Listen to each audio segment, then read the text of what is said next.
Assalamualaikum warahmatullahi wabarakatuh. Saya Sabila Rahman dengan NIM 1710624044 dengan prodi bisnis digital mengambil judul isu yang aktual, itu sistem ASNSI biometrik fingerprint di wajah di daerah kampus. Nah, kita masuk ke asking, apakah penerapan sistem ASNSI biometrik di kampusnya itu benar-benar meningkatkan kedisiplinan mahasiswa ataupun justru menjadi bebannya mengganggu fleksibilitas belajar mahasiswa. Nah, kita akan masuk ke background. Saat ini banyak banget kampus yang mulai menerapkan sistem absensi biometrik menggunakan sidik jari dan pemindaian wajah. Tujuannya adalah untuk memastikan kehadiran mahasiswa itu lebih akurat dan mencegahnya titip absen. Nah, namun muncul perdebatan apakah kedisiplinan itu harus diukur dari fisik hadir di kelas ataupun dari pemahaman materi dan kualitas partisipasi. Nah, beberapa mahasiswa merasa itu sistem itu terlalu kaku dan tidak mempertimbangkan kondisi tertentu seperti datang lambat karena transportasi ataupun keperluan mendadak. Nah, selain itu, masalah teknis juga tuh seperti alat error juga bisa merugikan mahasiswa. Nah, kita akan masuk argumen pro. Di sisi positif, sistem absensi biometrik ini menciptakan transparansi dan keadilan. Tidak adanya lagi tuh titip absen dan manipulasi data. Nah, mahasiswa tuh lebih disiplin dan menghargai waktu, dan dosen pun lebih mudah memantau kehadiran secara akurat dan otomatis tanpa harus mengisi daftar yang manual. Nah, selain itu, sistem itu sejalan dengan perkembangan teknologi modern sehingga kampus terlihat profesional dan juga siap menghadapi era digital. Kita masuk ke isu. Namun, sistem biometrik ini juga memiliki kekurangan, yaitu kedisiplinan tidak selalu berarti kehadiran fisik. Nah, mahasiswa itu bisa hadir tapi tidak fokus. Nah, sebaliknya ada mahasiswa itu yang aktif dan paham materinya masih sesekali terlambat. Dan selain itu, masalah teknis seperti alat rusak, antri panjang, ataupun data sidik jari yang tidak terbaca bisa menghambat proses pembelajaran.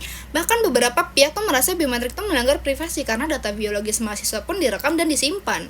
Nah, kita masuk ke sumari. Jadi sistem absensi biometrik ini bukanlah masalah hadir ataupun tidak hadir, tetapi bagaimana sih teknologi itu digunakan secara yang adil, fleksibel, dan mendukung proses belajar. Nah, absensi seharusnya tuh menjadi alat untuk meningkatkan tanggung jawab, bukan sekadar formalitas. Nah, solusi terbaik adalah memadukan kedisiplinan dengan pemahaman bahwa kualitas belajar jauh lebih penting daripada sekedar check-in mesin. Oke, kita masuk ke pembukaan. Pernah gak sih kalian tuh datang ke kampus nih, terus pagi-pagi nah buru-buru, tapi pas mau absen fingerprint tersebut tuh alatnya error ataupun kayak antrinya panjang, udah sampai kalian tuh ke kelas tuh telat.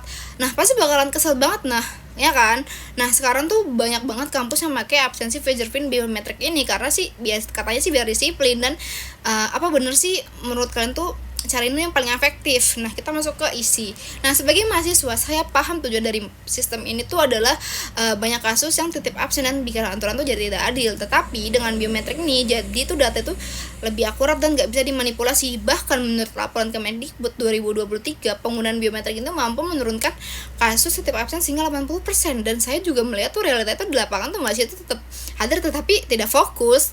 Ada juga beberapa yang paham dan materi tuh, tapi dia tuh emang datangnya beberapa kali tuh terlambat. Nah, artinya tuh kehadiran fisik tuh belum tentu juga menunjukkan kualitas belajar. Belum lagi masalah teknis yang bikin repot seperti alatnya bermasalah, antri panjang, ataupun data yang tidak terbaca. Nah, menurut saya sendiri, absensi biometrik ini seperti pintu otomatis yang bisa mempermudah, tetapi juga sistemnya tuh kaku. Justru itu membuat orang tuh terjebak. Teknologi tuh kan seharusnya itu membantu ya, dan bukan membatasi. Dan mari kita juga menggunakan biometrik dengan cara yang fleksibel dan manusiawi, yang bukan sekedar hitung angka kehadiran, tetapi juga memiliki nilai tanggung jawab dan partisipasinya. Karena pada akhirnya pendidikan bukan hanya soal hadir di kelas ataupun tapi juga hadir dari proses berpikir dan berkembang. Saya Sabila Rahman.